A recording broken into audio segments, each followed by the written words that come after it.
మనుషుల బుద్ధి అంతా. ఒక రోజు ఎక్కువగా ప్రేమిస్తారు, ఒక రోజు తక్కువగా ప్రేమిస్తారు. ఒక రోజు నువ్వు అంటే నాకు చాలా ఇష్టం అంటారు, ఇంకో రోజు నువ్వు అంటే నాకు అసహ్యము అని అంటారు.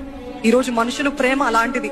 కానీ ఆ యేసయ్య ప్రేమ నిన్న నేడు నిరంతరము మారని ప్రేమ.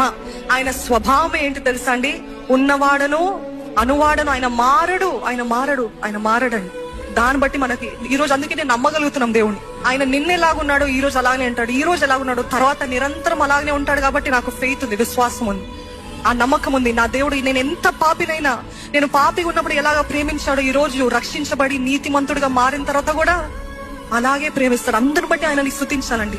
ఆయన మారని దేవుడు. మనుషుల అభిప్రాయాలు బట్టి, నీ స్వభావం బట్టి ఆయన మారతాడా? మారడు. అందుకే ఆయన యందు ఆనందిస్తూ, దేవా నీ వంటి దేవుడు ఎవరు లేరయ్యా, నీలాగా ఎప్పుడు ఒకేలాగా ప్రేమించే దేవుడు ఎవరు లేరయ్యా. నేను ఉన్నది ఉన్నట్టుగా నన్ను ప్రేమించే దేవుడు ఎవరైనా ఉన్నారా? మనుషులు ఎవరైనా ఉన్నారా అంటే ఏ మనిషి లేడు. ప్రతి ఒక్కరూ ఏ తప్పులు పడదామా అని చూస్తుంటారు. కానీ మన దేవుడు ప్రతి నీచమైన స్వభావం అన్ని తెలిసి కూడా మనల్ని ఉన్నది ఉన్నట్టుగా ప్రేమిస్తున్నాడు.